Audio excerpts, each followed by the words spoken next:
Bismillahirrahmanirrahim.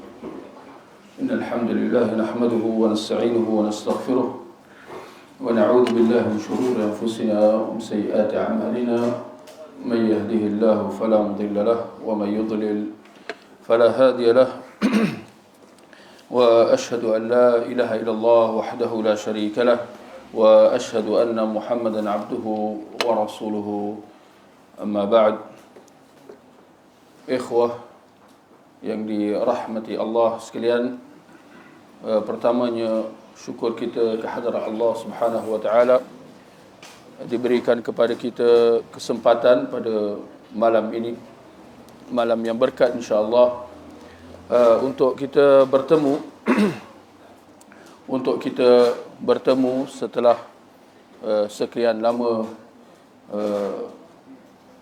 setelah sekian lama tidak, dan mikrofon pun masih lagi bercuti. Tak nak berbunyi. Tapi ini cabaran lah, ya, antara bermacam-macam cabaran. Jadi harapannya semoga ikhwah semua dalam keadaan sihat-sihat walafiat insya-Allah, di bawah perlindungan Allah Subhanahu wa taala. Jadi ikhwah, seperti mana yang telah dihebahkan bahawa kuliah akan menggunakan kitab seperti yang diedarkan. Jadi boleh kita lihat kitabnya. Judul asalnya Al-Irsyad ila Sahih Al-I'tiqad, panduan ke arah akidah yang benar, waraddu ala ahli syirk wal ilhad, dan sanggahan ke atas golongan kesyirikan dan ilhad penyimpangan, ya, golongan yang sesat. Karangan Syekh Saleh bin Fauzan Al-Fauzan. Jadi kalau dalam terjemahan kitab tu, ya, saya kira, ya, terjemahan atau judul kitab yang diberikan tu hanya untuk nak bagi mudah lah, ya, panduan lengkap. Apa tu? Siapa boleh? Ini nak kena ada penterjemah juga ni. Penterjemah bahasa Indonesia. Panduan lengkap. Apa tu? Dalam kamus dewan mengemas. Panduan lengkap tentang akidah. Macam tu. Membenahi apa?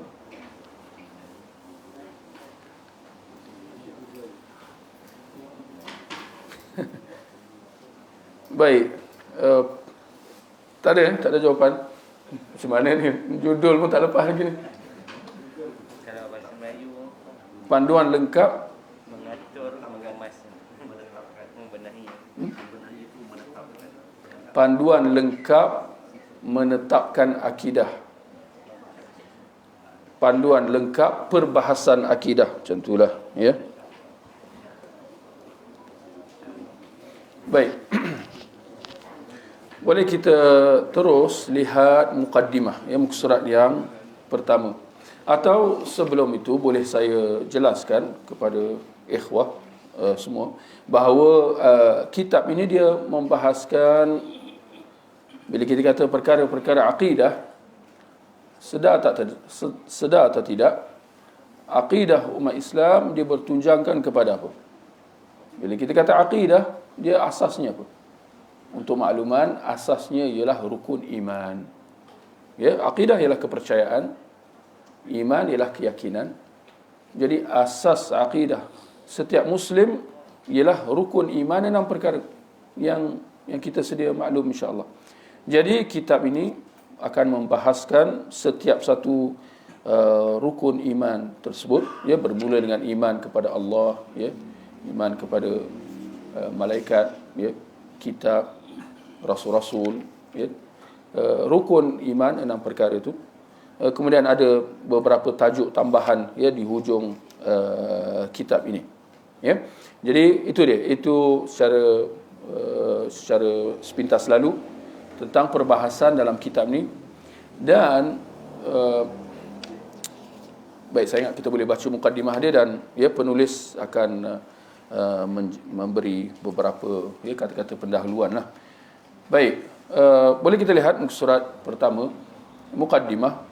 Segala puji bagi Allah, Tuhan alam semesta, yang telah menciptakan untuk kita ibadah kepadanya, memerintahkan kita mentauhidkannya, mengesakannya dan mentaatinya. Dia, yakni Allah Maha Kaya, tidak memerlukan kita, sebaliknya kitalah yang bergantung kepadanya. Dan ini hakikat realitinya, bahawa kita manusia, kita makhluk bergantung kepada Allah, dan Allah sama sekali tidak berkehendak kepada kita. Jadi amat keliru, amat pelik apabila kita lihat ada sebahagian yang berpendirian bahawa kuasa-kuasa di alam ghaib ini perlu diberi makan. Ini antara bentuk-bentuk kesyirikan yang sehingga ke hari ini berlaku. Dipersembahkan makan minum kepada tuhan-tuhan, seolah-olah tuhan-tuhan itu perlu kepada makan minum. Allah berfirman, "Wa ma khalaqtul jinna wal ins illa liya'budun, ma uridu minhum min rizq wa ma uridu ayut'imun, innallaha huwar razzaqu dzul quwwatil matin." Aku tidak menciptakan jin dan manusia kecuali agar mereka beribadah kepadaku. Ya tuan-tuan, kalau siapa yang tak hafal lagi ayat ni, hafal sepotong ayat yang ringkas. Tetapi sedar tak sedar tuan-tuan, ayat ini memberi penjelasan yang ringkas, lagi cukup bermakna tentang tujuan hidup kita. Tidak aku cipta jin dan manusia kecuali agar atau supaya mereka beribadah kepadaku. Dan tuan-tuan, kita dengan nikmat Islam kita dapat sedar akan perkara ini. Walhal, kalau tuan-tuan nak tahu, golongan masyarakat barat pada hari ini sehingga ke hari ini, ketika mana ramai yang memilih jalan atheism, jalan tak percaya Tuhan atau agnostik, dia tak tahu Tuhan tu ada atau Tuhan tu tak ada. Mereka terus membangkitkan perkara ni. Apa tujuan hidup? Apa tujuan hidup? Jadi persoalan asas pun mereka tidak dapat nak selesaikan. Jadi apa sangat nak diharapkan untuk mereka nak selesaikan masalah-masalah umat yang lain. Sedangkan ini perkara asas dalam akidah setiap seorang Muslim. Aku, yakni Allah, tidak menghendaki rizki sedikit pun daripada mereka, dan aku tidak menghendaki agar mereka memberi makan kepadaku. Rizki secara amnya ataupun makan minum secara khasnya. Sesungguhnya Allah, dialah yang maha memberi rizki, yang mempunyai kekuatan lagi sangat kukuh. Az-Zariyat ayat 56 hingga 58. Boleh tak saya baca ayat ni, terlintas satu cerita. Tersebut sebuah kisah seorang anak dara dirisik oleh dua orang pemuda. Yang pertama, seorang pemuda yang kaya tetapi ahli maksiat. Yang kedua, orang miskin tetapi orang yang saleh, ahli taat. Ternyata si perempuan anak gadis itu, dia memilih yang pertama, iaitu si kaya tapi ahli maksiat.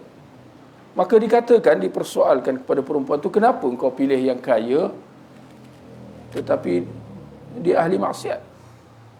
Dia kata, si perempuan tu dia berdalih, dia kata, semoga Allah memberi hidayah kepada dia. Ya, dia kaya, dia ahli maksiat, tetapi semoga Allah memberi hidayah kepada dia. Ternyata orang yang bertanya ni dia berilmu. Dia kata, bukankah yang memberi hidayah juga memberi rezeki? Bukankah yang memberi hidayah juga memberi rezeki? Ya, tapi itulah dia manusia, dia lebih kepada hal-hal dunia. Baik. Allah mengutus para rasulnya. Jadi Allah dah Maha memberi rezeki yang mempunyai kekuatan lagi sangat kukuh. Surah Dzariyat ayat 56 hingga 58. Allah mengutus para rasul untuk menyeru manusia kepada tauhid dan mengikhlaskan ketaatan hanya kepadanya. Mengutus para rasul. Semua para rasul membawa mesej dakwah risalah yang sama, iaitu kepada tauhid, mengesakan Allah dalam segala hal-hal ibadah. Wa ma arsalna min qablika min rasul illa nuhi ilaihi annahu la ilaha illa ana fa'budun. Dan kami tidak mengutus seorang rasul pun sebelummu, yakni wahai Muhammad, melainkan kami wahyukan kepadanya bahawa, tengok perhatikan terjemahan tu, bahawa apa tuan-tuan? La ilaha. Ini insya-Allah dalam kitab ni semua kita kena betulkan mana-mana terjemahan yang perlu. Lebih-lebih lagi saya kira pada kalimah syahadah lah, ya, la ilaha illallah, ya, perkara asas, ya, dalam pegangan kita sebagai seorang muslim, ya, la ilaha illallah. Apa terjemahan yang benar, atau yang tepat, ya, bukan sekadar tidak ada Tuhan, sebaliknya kita kata tiada sembahan kecuali Allah, yang berhak disembah tu tak perlu, ya, itu tafsir atau syarah. Terjemahannya ialah bahawa tidak ada sembahan kecuali aku, maka sembahlah aku semata-mata. Surah Al-Anbiya ayat 25. Kata penulis, aku bersaksi bahawa, pun sekali lagi betulkan terjemahan tu, aku bersaksi bahawa tiada sembahan kecuali Allah, tidak ada sekutu baginya. Sekalipun orang-orang musyrik membenci hal tauhid, semestinya musuh tauhid ialah orang-orang musyrikin. Dan aku bersaksi bahawa Nabi Muhammad adalah hamba dan utusan Allah kepada seluruh manusia. Perhatikan tuan-tuan, kita bersaksi bahawa Nabi Muhammad ialah hamba dan utusan Allah kepada seluruh manusia. Kenapa digabungkan dua perkara itu? Hamba dan utusan. Kita tak kata bahawa Nabi Muhammad adalah hamba Allah. Dan kita tak kata bahawa Nabi Muhammad adalah utusan Allah. Sebaliknya kita gabungkan dulu, bahawa Nabi Muhammad adalah hamba dan utusan Allah kepada seluruh manusia. Kenapa digabungkan dua perkara ini? Apa yang tersirat? Apa signifikan? Kita kata ini antara dua kedudukan, ya. Hamba, kedudukan di atasnya apa? Tuhan. Kita ada hamba, kita ada Tuhan, betul? Tuhan lawan dia hamba, hamba lawan dia Tuhan. Tapi nak kata bahawa Rasulullah dia Tuhan, dia hamba, dia bukan Tuhan. Dia tidak ada apa sifat-sifat ketuhanan atau kuasa-kuasa luar biasa dan sumpamanya. Dalam masa yang sama, ya, dia bukan sekadar hamba. Sebaliknya, dia lebih tinggi sedikit daripada seorang hamba, iaitu seorang rasul, ya. Dan ini kita kata, ya, kedudukan, yang kita bersikap adil dengan Rasulullah sallallahu alaihi wasallam. Jangan melampau sampai ke tahap kita kata ada sifat-sifat ketuhanan, bahawa Rasulullah boleh dengar seruan kita pada hari ini. Kalau kita seru di alam ghaib, ya, kita suruh nama Muhammad dan sebagainya. Ini tak betul, ya. Tapi dalam masa yang sama jangan kita perlecehkan Rasulullah seperti, ya, orang lain. Tidak, ya. Jadi Rasulullah ialah hamba dan utusan Allah Subhanahu Wa Taala. Ya, jangan kita melampau dan jangan kita sambil lewa. Ya, kita bersikap adil, mengambil jalan pertengahan, ya. Selawat dan salam Allah semoga tercurah kepada kepada beliau, keluarga dan para sahabat yang berhijrah, berjihad dan bersabar, serta orang-orang yang orang-orang yang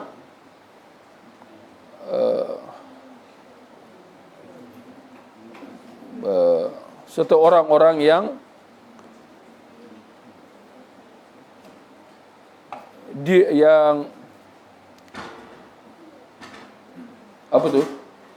serta orang-orang yang boleh gariskan tu, dan memberikan pertolongan untuk mereka hingga ke hari kiamat. Amma ba'du, apa artinya amma ba'du? Seterusnya. Perkataan kerana tu boleh buang.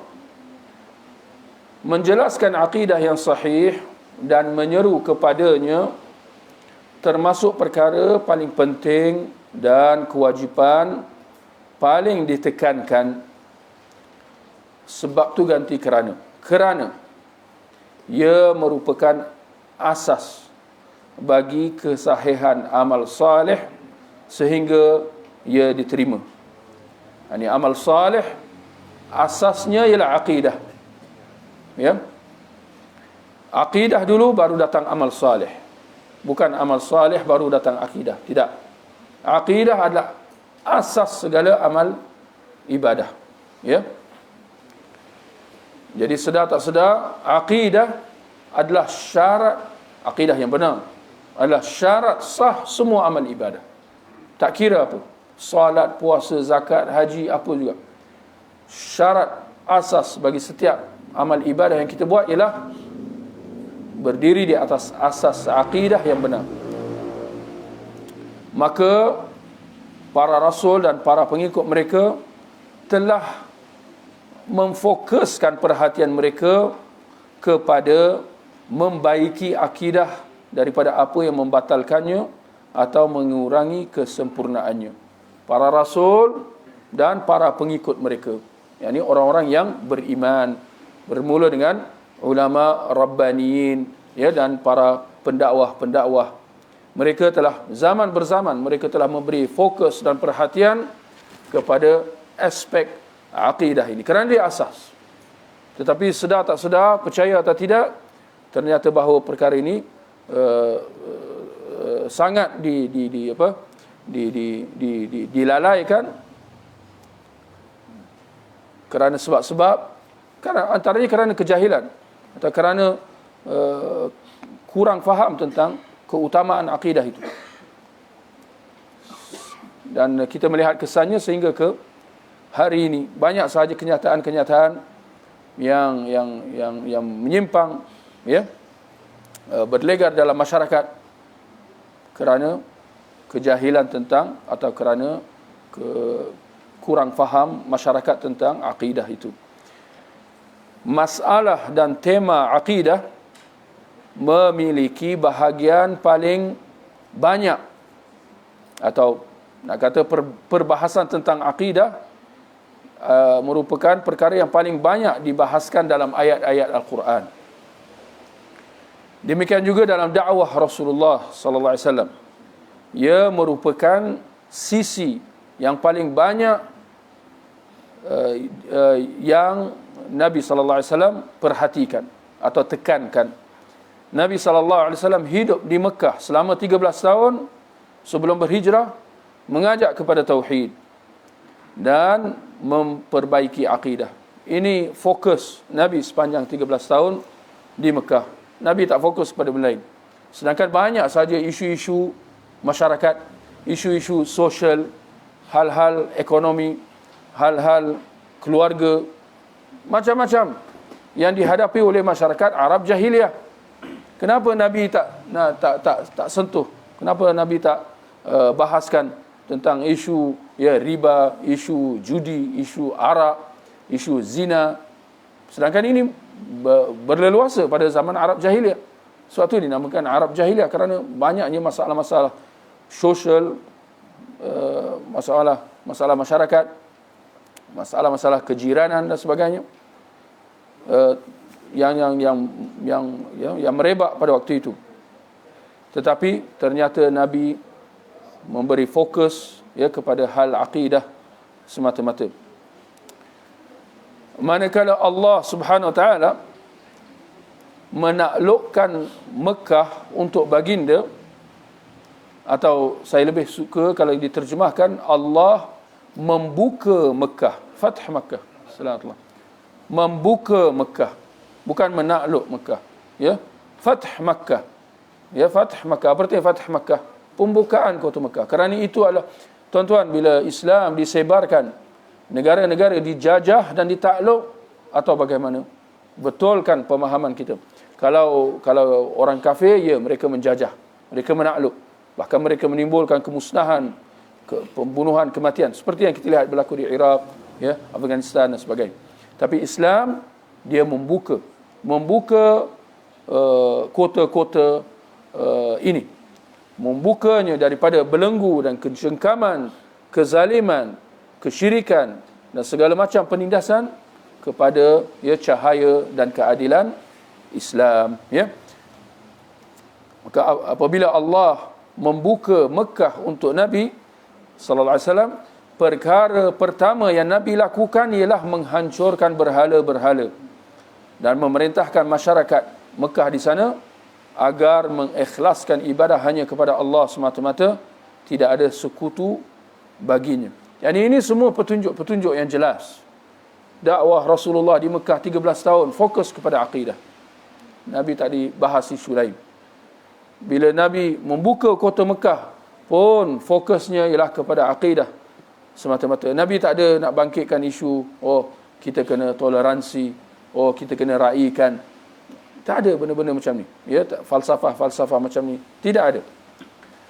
Para ulama umat ini memberikan kadar perhatian besar terhadap sisi ini atau perkara ini melalui usaha dan jihad mereka, pengajaran dan karya tulis mereka, sehingga buku-buku akidah mengambil ruang yang besar dalam khazanah perpustakaan Islam dan ia memiliki tempat tersendiri di tengah-tengahnya. Ya, ni bila kita lihat perbahasan agama tu dibahagikan kepada kategori-kategori. Jadi kita ada perbahasan tentang ilmu Al-Quran, ilmu tafsir, ilmu fiqh, ilmu hadis, ilmu sejarah, ilmu bahasa. Ini semua ilmu-ilmu agama. Tapi nak kata ilmu akidah, dia mengambil bahagian yang cukup besar. Yang kita tengok sahaja buku-buku karangan tulisan para ulama, kalau kita lihat di pustakaan pustakaan yang menghimpunkan kitab-kitab karangan para ulama dulu, kita akan mendapati bahawa bahagian akidah dia mengambil bahagian yang cukup besar, cukup signifikan berbanding dengan kitab-kitab yang lain, Dan kata penulis, saya ingin turut serta dalam usaha yang tidak seberapa di medan yang mulia ini. Maka saya menulis buku yang sekarang ada di tangan pembaca, ini di tangan anda. Tidak menghadirkan sesuatu yang baru. Gariskan itu, tuan-tuan. Tidak menghadirkan sesuatu yang baru. Ini dia perbahasan agama. Jangan sekali-kali kita bawa benda yang baru. Itu tak benar. Kalau dunia sains memang mereka mencari benda yang baru, penemuan-penemuan baru. Tapi dalam Islam tak ada istilah penemuan-penemuan baru. Saya mendapati bahawa ternyata Tuhan tu dua. Wasak akidah. Menurut kajian ternyata Tuhan tu ada dua, ada tiga dan sebagainya. Ini bukan begitu perbahasan agama.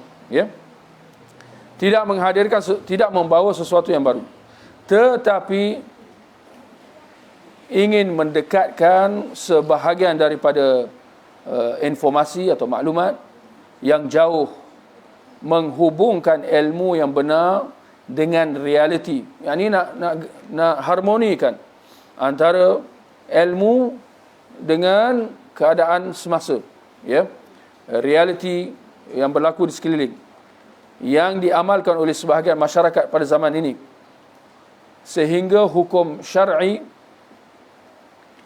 daripada amalan-amalan tersebut diketahui. Ini supaya kita dapat memahami apa amalan masyarakat, supaya kita dapat timbang amalan masyarakat.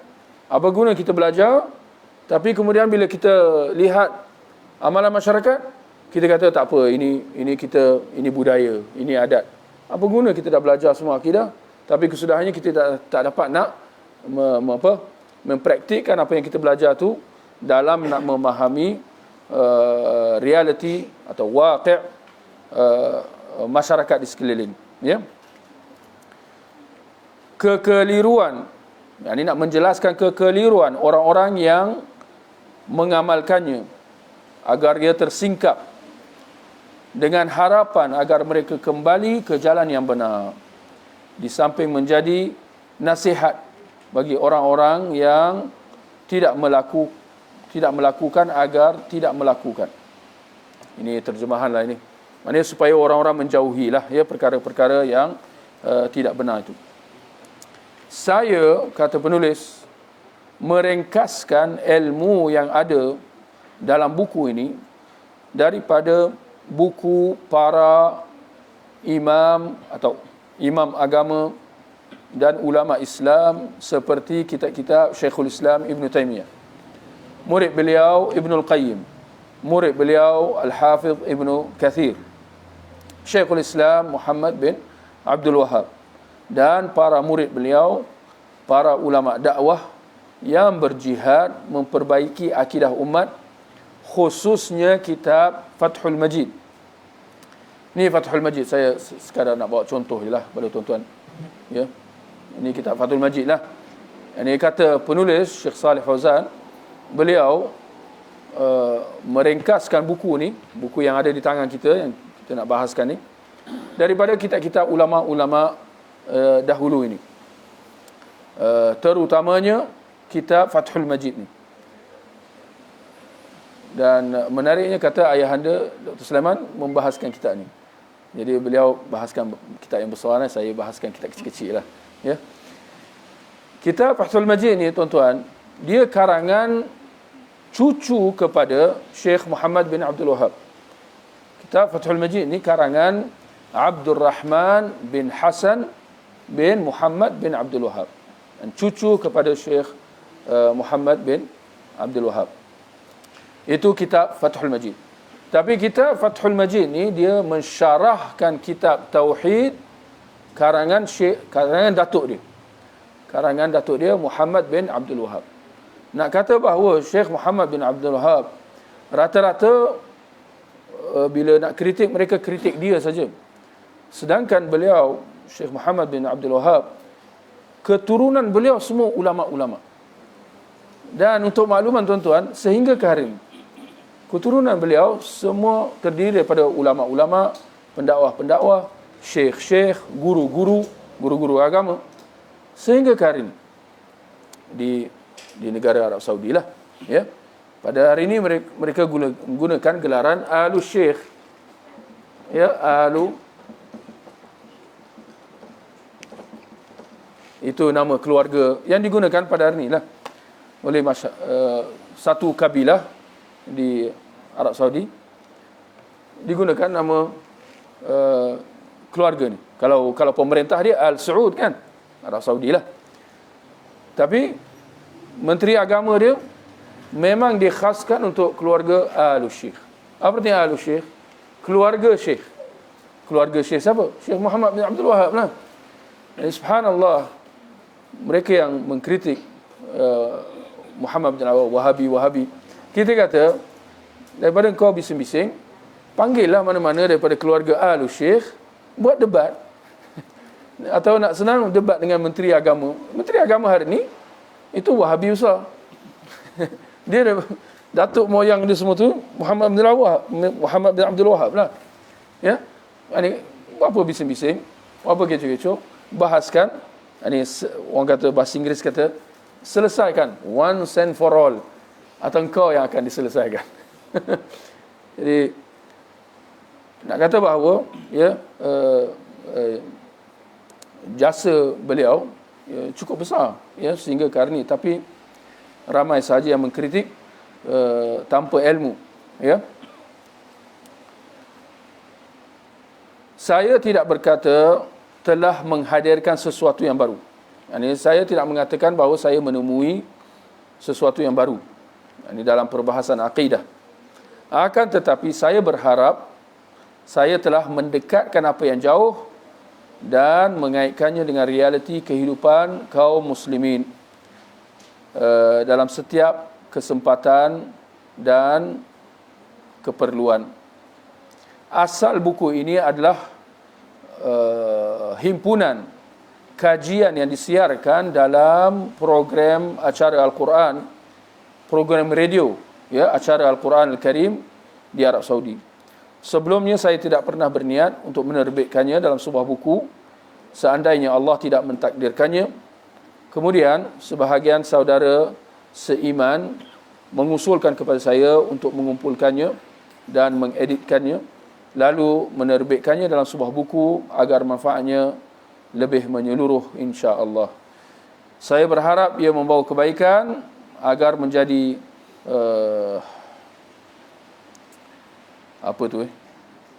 Saya berharap ia membawa kebaikan juga agar menjadi penyertaan walaupun tidak banyak dalam medan dakwah kepada Allah pada era di mana metode dakwah yang sahih tidak diketahui oleh ramai da'i, sehingga ramai da'i yang tidak memperhatikan atau ramai da'i yang hanya memerhatikan sudut-sudut sempit yang tidak meninggalkan kesan sedikit pun tanpa akidah yang sahih. Seperti baru-baru ni bila ada berlaku banjir, daripada banyak-banyak kecoh, ada yang kecoh bahawa Al-Quran didapati kering, maka gemparlah, seolah-olah berlaku satu mukjizat, Al-Quran tak basah, ya, kerana banjir. Sedangkan itu bukan fokus kita sebagai seorang Muslim, ya. Kita ada benda yang kita kena fokus yang lebih besar, lebih penting, ya, daripada itu. Pada mereka menyaksikan masyarakat terjerumus ke dalam syirik akbar di sekeliling kubur dan tempat-tempat perantaraan, tenggelam dalam bid'ah-bid'ah dan khurafat-khurafat. Mereka melihat para penyeru kesesatan telah menguasai orang-orang jahil lagi awam dalam jumlah yang besar. Para penyeru tersebut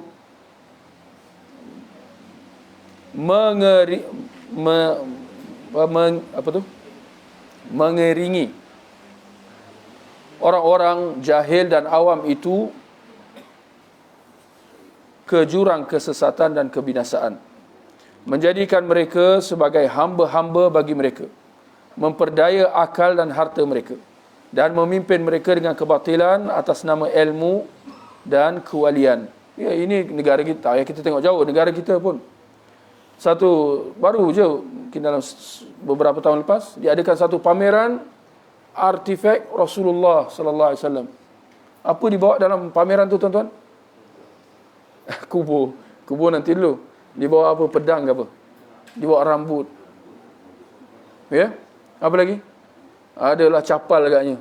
Subhanallah, tuan-tuan, ya Allah. Tapi itu dah satu musibat, betul atau tidak, tuan-tuan? Tapi musibat yang lebih besar, orang datang. Betul atau tidak? Kalau dia je seorang musibat, kita kata tak apalah engkau, tapi bila orang datang, orang tengok, Masya Allah, siap bergambar, berselfie lagi, ya, dengan capal Nabi, rambut. Padahal kita kata, follower ramai. Ini musibah. Jadi ramai yang percaya, yang ramai yang diperbodohkan dengan benda-benda ni. Sedangkan kita boleh kata secara yakin bahawa ini semua pembohongan. Mana mungkin tu rambut Rasulullah? Itu rambut engkau dulu lah, zaman dulu kau pelihara rambut panjang ke apa ke? Kau bawa sini. Kan? Jadi kalau kita tidak ada kefahaman, kalau kita tidak ada ilmu, nescaya kita akan terjerat dalam pembodohan-pembodohan ini, kekeliruan-kekeliruan ini. Banyak dai pada zaman ini, duka citanya, tidak memerhatikan aspek akidah ataupun berusaha untuk meluruskannya. Bahkan sebahagian daripada mereka berkata, biarlah masyarakat dengan akidah mereka, jangan mengusiknya. Lihat, biarlah masyarakat dengan akidah mereka, jangan diganggu.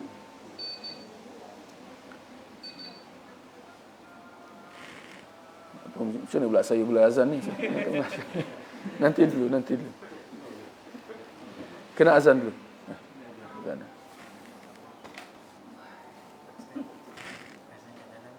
Dalam je lah. Jazakallah khair.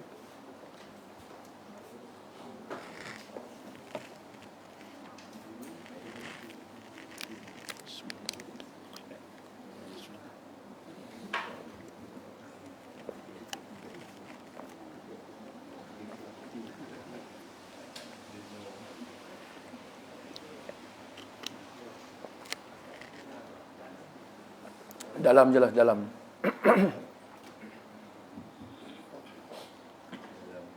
Allahu Akbar, Allahu Akbar. Allahu Akbar, Allahu Akbar. Allahu Akbar, Allahu Akbar. Asyhadu an la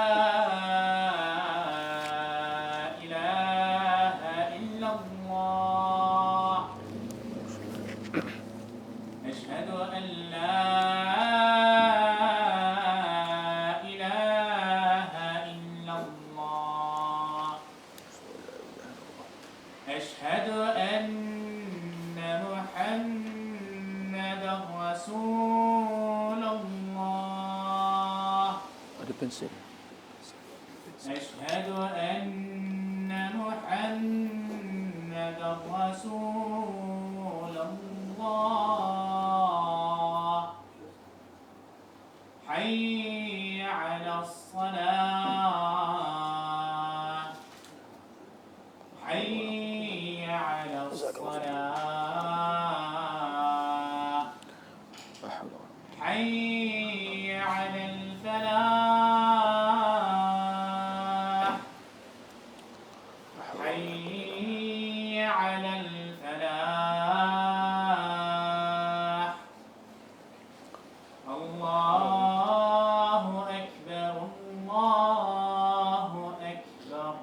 Allahu Akbar, Allahu Akbar.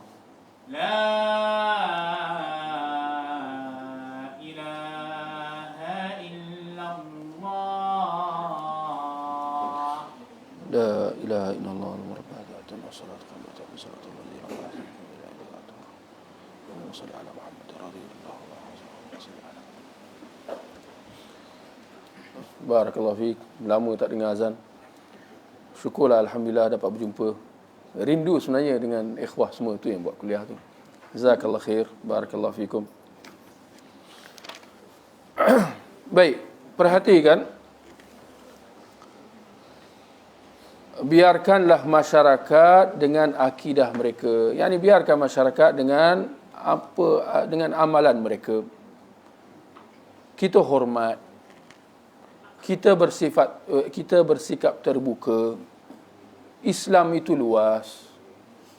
Kita bertoleransi. Ini perkataan-perkataan ini keyword yang tuan-tuan bila dengar, tuan-tuan kena faham apa yang sedang berlaku. Ya. Apa yang sedang berlaku ini dia, apa yang sedang dikatakan oleh Syekh, bahawa kita tak ada sikap sensitif, kita tak ada sikap nak mempertahankan akidah. Bahkan barangkali kita sekali pun keliru dan jahil, ya. Biarlah masyarakat dengan akidah mereka. Adakah itu sikap Rasulullah sallallahu alaihi wasallam? Dengar tadi kita dah sebut dah macam mana, ya, perjuangan Rasulullah di Mekah dan perjuangan Rasulullah apabila membuka Mekah. Nabi tidak membiarkan apa sikit pun, ya, daripada benda-benda yang kena dibetulkan, Nabi betulkan. Benda-benda akidah, ya. Nabi tak ada terungkap pun perkataan-perkataan yang seperti ini. Persoalannya, dari mana kita datang? Dari mana datang perkataan-perkataan macam tu yang tadi kita sebut? Kita bersikap terbuka. Aku hormat pandangan kau. Aku hormat pendirian kau. Aku hormat kepercayaan kau. Cuma pula apa? Tahu tidak apa maksud hormat? Hormat maknanya kita memuliakan. Macam mana mungkin kita boleh memuliakan sesuatu yang salah? Macam mana mungkin kita boleh memuliakan satu kebaikan? Tuan-tuan, toleransi agama tu macam mana? Ada atau tidak toleransi dalam agama? Kita kata ada. Kalau kita nak guna juga perkataan toleransi, toleransi maknanya apa? Yang ringkasnya give and take, betul? Bahasa Melayu kata apa? Toleransi bahasa Inggeris, bukan. Toleransi apa? Berlapang. Itu dah satu hal pula lah, tapi tak apalah, toleransi. Bertolak ansur, jazakallahu khair, ya. Bagaimana kita bertolak ansur dalam agama? Prinsipnya sebenarnya mudah. Lakum dinukum waliyadin. La ikraha fid din. Ini dia. Ini kalau kita nak kata toleransi dalam erti kata macam ni, kita kata itu betul. Bagi engkau agama engkau, bagi aku agama aku. Maknanya aku tak paksa engkau masuk agama aku, dan kau jangan nak paksa aku masuk agama engkau. Aku berlepas diri daripada agama engkau. Itu maksud dia. Ya, qul ya ayyuhal kafirun la a'budu ma ta'budun. Wahai orang-orang kafir, aku tak sembah apa yang kau sembah. Wala antum 'abiduna ma a'bud. Dan kau pun tak sembah apa yang aku sembah. Kita lain. Kita tak sama. Ya. Dan jangan nak dikelirukan. Kita berbeza. Tapi dalam masa yang sama, ini tak menghalang untuk kita bersopan santun. Kita meraihkan antara satu sama lain. Ini dalam batasan itu benar. Tetapi kalau sampai kita nak mengiyakan, kita nak bersetuju dengan hal-hal syirik, hal-hal kufur, hal-hal maksiat yang diperlakukan, maka ini salah. Ini kita sudah melangkau garisan yang dibenarkan. Dan ini ramai yang keliru tentang perkara ini, ya, akibat kurang penjelasan, ya. Jadi ini antara benda-benda yang kita kena ambil perhatian, ya. Seperti yang baru berlaku ni, ya, sampai nak cuci kuil. Subhanallah. Dah tak ada dah rumah saudara semuslim yang perlu dibersihkan. Saya mungkin kita boleh kata kalau semua rumah orang Islam yang dah kena banjir dia dah cuci habis dah, dia dah sampai terlopong tak ada benda, jom kita cuci. Itu boleh kita kata okeylah, kau dah tak ada kerja sangat. Ini memang cari pasal, ya, sampai nak cuci atas dasar terbuka, atas dasar toleransi. Sedangkan boleh atau tidak? Bandingkan apa yang Nabi Ibrahim buat dengan apa yang kau buat. Kita lebih rela dengan Nabi Ibrahim atau dengan mereka ini? Ya, betul atau tidak? Ada, sebutkan mana-mana Nabi atau Rasul yang pernah melakukan apa yang mereka lakukan. Dan apakah engkau lebih bertakwa? Apakah engkau lebih bijaksana? Apakah engkau lebih berilmu? Jika anda merasakan diri anda sedemikian, maka itu kesesatan. Ketika mana tidak ada seorang Nabi pun buat macam tu. Jangan lupa, kuil bukan baru hari ini wujud. Kuil sejak dahulu lagi. Betul atau tidak? Tapi ketika mana tidak ada seorang Nabi pun buat macam tu. Seorang Rasul pun tak buat macam tu. Seorang sahabat pun tak buat macam tu. Ulama mana pernah buat macam tu? Jadi apa hujah kita? Ya, apa hujah kita ketika kita nak menghadap Allah Subhanahu Wa Taala nanti? Adakah kita nak kata kita lebih pandai? Kalau itu pendirian kita, maka jelas di situ itu adalah satu kekeliruan, kesalahan dan kesesatan. Ya. Kemudian biarlah masyarakat dengan akidah mereka, jangan usik, bersatulah dan jangan berpecah belah. Ini pun retorik yang mungkin kita biasa dengar. Kita kena bersatu. Tapi kita kata nak bersatu atas apa? Jika akidah pun masih keliru, kita nak bersatu atas apa? Atas dasar bangsa, itu resis kata kita. Betul tak? Atas dasar negara, ini pun asabiah jahiliyah lah jadinya. Atas dasar apa? Atas dasar bahasa. Ini pun antara bentuk-bentuk ta'assub. Ya, betul tak?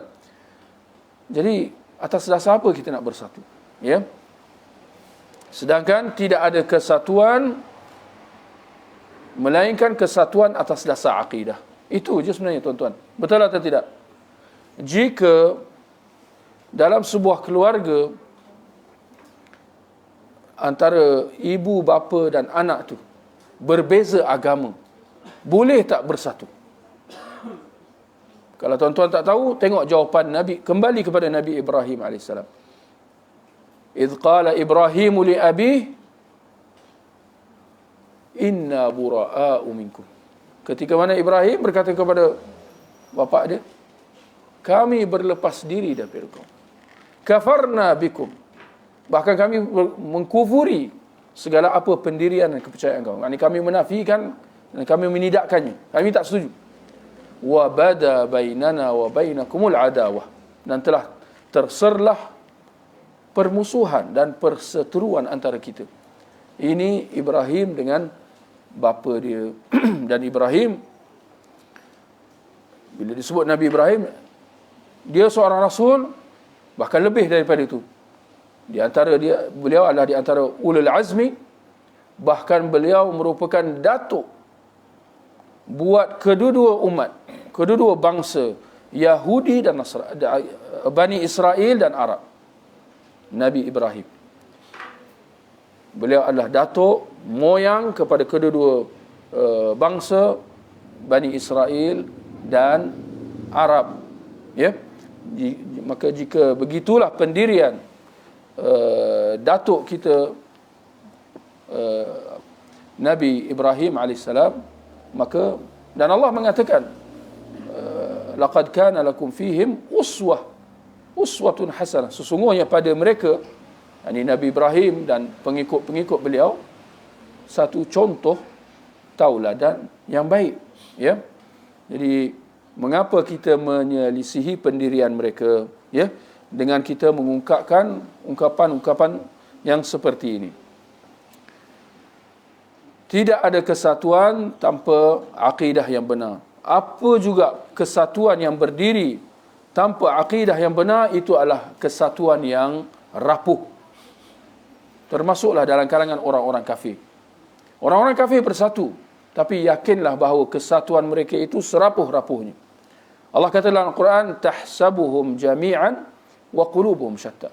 Kamu melihat bahawa mereka ni macam bersatu, tetapi hati mereka berbelah bagi antara satu sama lain. Baik, kemudian kita bersatu atas apa yang kita sepakat, dan untuk perkara yang kita tidak sepakati, maka hendaknya sebahagian daripada kita bertoleransi dengan sebahagian yang lain. Ini adalah ungkapan yang tidak tepat. Ya, kita bersatu atas apa yang kita sepakat dan kita bertoleransi dalam apa yang kita berselisih. Itu tidak tepat. Ya, jika pertamanya kita kata, jika tanpa akidah yang benar, tidak akan ada kesepakatan. Ya, dan kalau kita nak berbicara tentang sesama saudara Muslim, ya, setiap seorang Muslim itu bersaudara antara satu sama lain. Tetapi dia kata kat sini, kita bersatu atas apa yang kita sepakat. Baik, kita sepakat atas akidah Islam. Dan untuk benda-benda yang kita perselisih, maka hendaklah sebahagian daripada kita bertoleransi. Maknanya saling memaafkan antara satu sama lain. Ini tidak tepat. Bahkan sewajibnya kita saling tegur menegur antara satu sama lain, bukan bertoleransi. Bertoleransi kalau kita dah tegur, kalau kita dah nasihat dan kita telah memberi tunjuk ajar, dan permasalahan itu memang ada ruang untuk ijtihad, ruang untuk berselisih, maka kita boleh toleransi. Tuan-tuan maklumkan bahawa perselisihan itu ada dua. Perselisihan yang tiada kompromi, seperti mana perselisihan akidah, seperti mana perselisihan dalam permasalahan yang ada nas, maka tidak boleh ada kompromi. Contoh mudah. Ini bukan dalam bab akidah saja, dalam apa saja.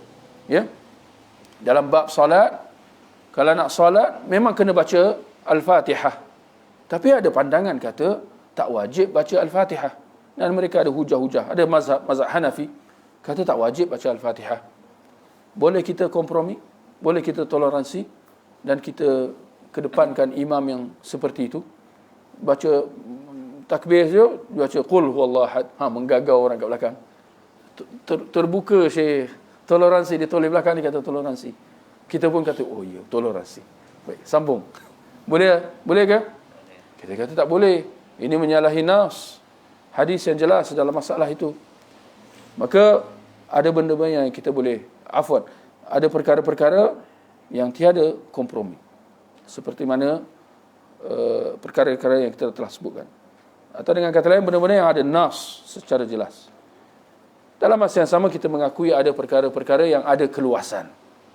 Ada ruang untuk ijtihad, iaitu perkara-perkara yang tidak ada nas secara jelas atau spesifik tentangnya. Maka itu boleh kita toleransi. Itu pun tidak menghalang kita daripada kita berdiskusi, saling nasihat, tegur menegur. Semestinya masing-masing ada pendapat betul, tapi lihat pendapat mana yang kuat. Jangan kita diam saja, tak apalah engkau, lantaklah engkau, aku. Tak, itu bukan pendirian Muslim. Ad-dinun nasihah. Betul atau tidak? Ya, agama itu nasihat, ya.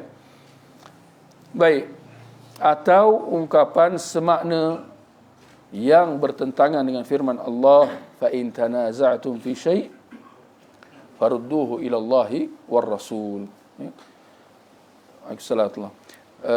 Jika kamu berselisih tentang sesuatu, maka kembalikanlah kepada Allah dan Rasul. Yakni kembalikanlah ia kepada Al-Quran dan hadis yang sahih. Jika ada perselisihan, jangan terus kita kata kita kena toleransi. Tak betul.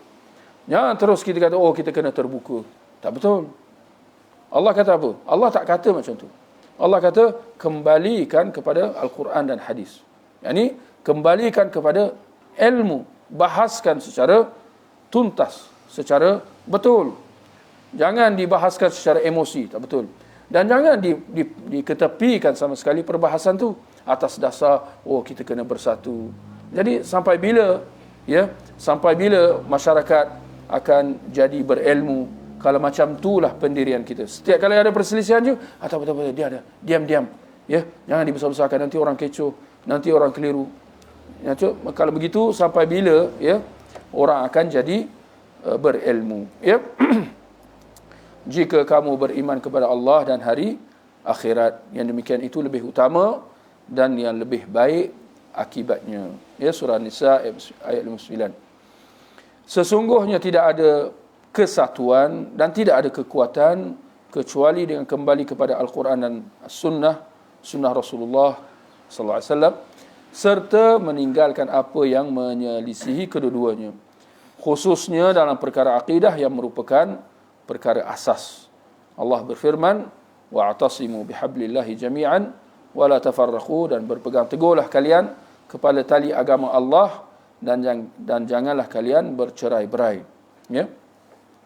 Generasi akhir umat ini tidak akan menjadi baik kecuali dengan apa yang telah menjadikan baik generasi sebelum ini.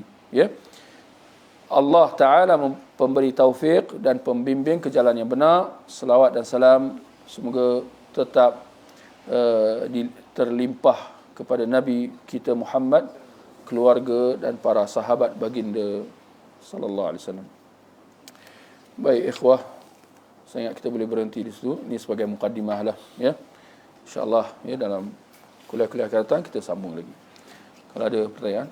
Apa sebenarnya inti sambutan tahun baru ni dan hukum wish new year, happy new year? Barakallahu fiik. Apa isu di sebalik ucapan selamat tahun baru? Ya, selamat tahun baru Masihi ini.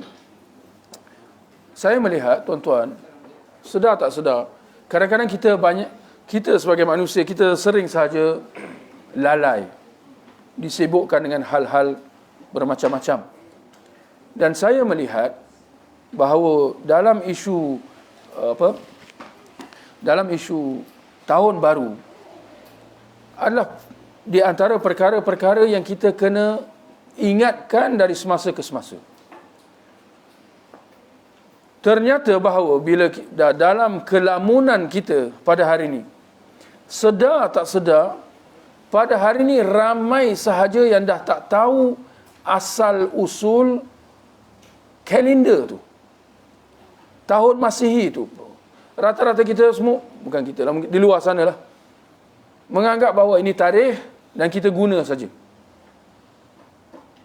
Ibarat kata Allah kata dalam Quran, inna wajadna aba'ana ala hudan wa inna ala atharihim la muhtadun. Inilah kalender yang diguna pakai sejak dulu, sejak dahulu lagi, dan inilah kalender yang kita terus gunakan. Ini tanpa kita ambil tahu tentang asal usulnya. Jadi saya melihat perlu dijelaskan dari semasa ke semasa bahawa kalender dia bukan sekadar kalender. Kalender termasuk dalam hal-hal keagamaan. Kalender bukan sekadar kalender kita. Bahkan apa juga, untuk makluman, ada banyak saja kalender di luar sana. Betul atau tidak? Bangsa Cina ada kalender, orang macam-macam ada kalender. Hatta dalam kalangan orang Kristian sekalipun mereka ada kalender-kalender. Dan mereka berselisih. Kalau lebih-lebih lagi kalau kita lihat sejarah bagaimana bermula kalender Masihi itu, ada perselisihan. Dan kabarnya sehingga ke hari ini ada yang tak setuju dengan kalender Masihi itu dalam kalangan orang-orang Kristian, penganut Kristian. Jadi kalender Masihi yang kita gunakan, nama pun Masihi, dia merujuk kepada kelahiran Al-Masih. Al-Masih, bukan Al-Masih Dajjal. Dajjal tak datang lagi. Al-Masih Isa bin Maryam, itu nama dia kalender Masihi. Ada yang kata, oh Masihi ni kita masih lagi lah. Dia buat lawak-lawak macam tu je. Jadi orang pun keliru apa yang masihnya. Sebab kalender hijrah ni lagi cepat, ya, berbanding kalender Masihi. Sebab dia punya bilangan hari itu lagi kurang, ya, kalender hijrah tu. Tapi nak kata bahawa kalender ni dia berkait rapat dengan keagamaan. Seperti mana kalender Masihi berkait dengan agama Kristian. Kita orang Islam tak ada kalender ke? Apa tak ada pula? Itulah kalender hijrah. Bukankah ia berkait dengan keagamaan? Berkait dengan peristiwa hijrah Nabi sallallahu alaihi wasallam daripada Mekah ke Madinah. Dan kerana itu orang-orang barat tak mati di tak nak guna kita punya kalender. Betul atau tidak? Tapi kita dengan kelalaian kita, kekeliruan kita, dan barangkali kerana kesan penjajahan dahulu, antara apa yang ditinggalkan ialah kalender Masihi itu.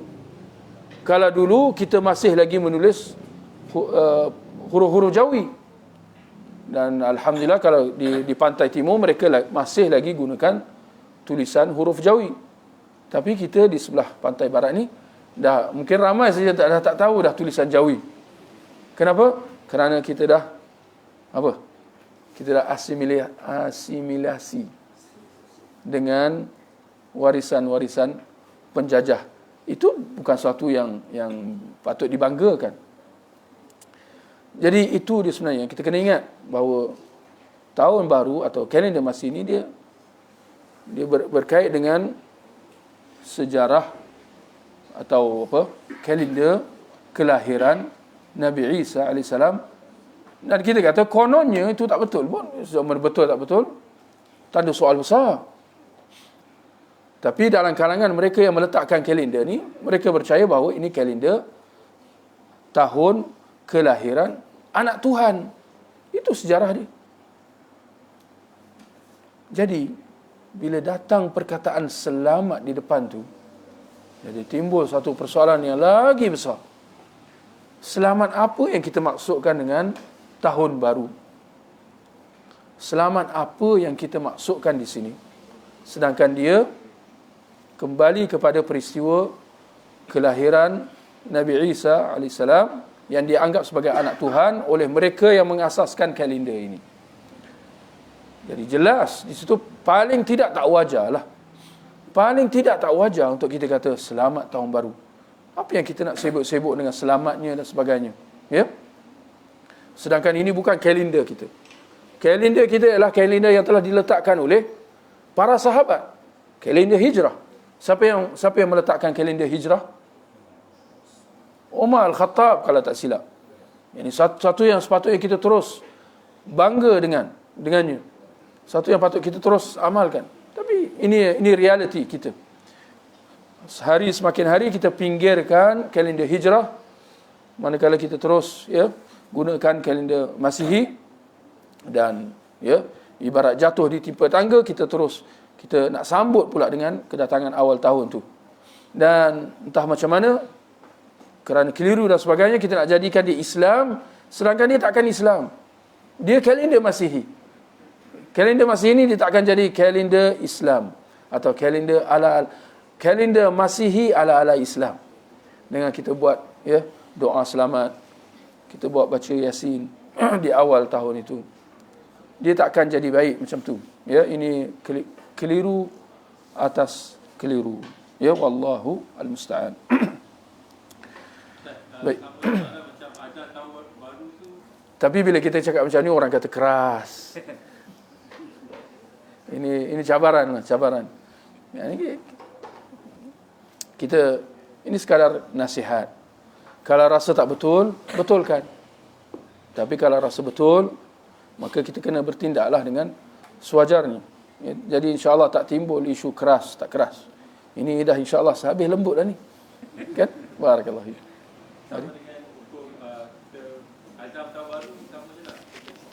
Mana pula? Mana ada azam tahun baru? Siapa kata? Siapa ingat kenyataan Ibn Umar? Dia kata, kalau tiba waktu pagi, jangan tunggu waktu petang. Kalau tiba waktu petang, jangan tunggu esok pagi. Apatah lagi, jangan tunggu tahun depan. Ini lalai segala lalai. Malas segala malas. Acuh segala acuh. Kita ada benda kita nak buat, nantilah. Ini kalau bahasa Inggeris dia kata procrastinating, betul? Kalau bahasa Melayu kita kata apa? Bertangguh-tangguh. Ini bukan tangguh lagi apa? Tahun depan. Ini tangguh tahap paling melampau. Tetapi dia nak bagi sedap, azam. Kena buat. Tak ada istilah berazam-azam. Kenapa? Kerana kita tak tahu bila penghujung kita. Betul? Ini subhanallah. Ada sahaja daripada kalangan ikhwah, sahabat yang pada hari ini dah tak ada. Ini subhanallah. Siapa yang jangka? Kan? Siapa yang jangka bahawa akan ada benda yang ada virus ni semua? Ada pula yang jadi mangsa dan meninggal dunia. Semoga Allah merahmati mereka. Tapi siapa yang boleh menjangka? Jadi sebelum kita kata azam tahun baru, azam baru, ini semua tashabbuh bil kuffar. Betul atau tidak? Azam tahun baru ni orang kafir punya sikap, orang kafir. Sedangkan seorang Muslim, kalau ada benda yang dia kena buat, segera kena buat. Kalau ada benda yang kita kena taubat, ada nak tangguh-tangguh? Wajar atau tidak kita nak tangguh-tangguh? Tak. Bahkan kalau ada benda yang kita kena taubat, segera bertaubat. Kalau ada benda yang kita rasa kita kena selesaikan segera. Jangan bertangguh-tangguh. Kerana kalau ternyata bahawa, di sini persoalan tuan-tuan, kalau ternyata bahawa ada benda yang kita kena buat, seperti mana taubat hukumnya wajib, dan kita bersikap bertangguh-tangguh, kita akan dipersalahkan atau tidak? Kita akan dipersalahkan atau tidak? Jawapannya ya, kita akan dipersalahkan.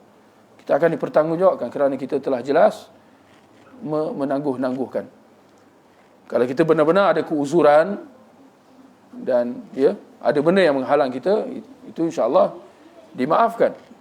Tapi kalau kita, ada benda yang kita kena buat, kita kena selesaikan, ada hak-hak yang kita kena tunaikan, benda-benda wajib yang kita kena buat, tapi kita lambat-lambatkan, jangan tak tahu pula bahawa kita akan dipersalahkan jika hal itu tidak dilaksanakan pada waktu yang sepatutnya. Baik. Ikhwah yang dirahmati Allah, sekali lagi bersyukur kehadrat Allah Subhanahu Wa Taala atas kesempatan pada malam ni dapat bertemu dengan para ikhwah semua. Kita akhiri dengan tasbih kafarah. Subhanakallahumma wa bihamdika asyhadu an la ilaha illa anta astaghfiruka wa atubu ilaik. Sallallahu ala nabiyyina Muhammad wa ala alihi wa sahbihi ajma'in.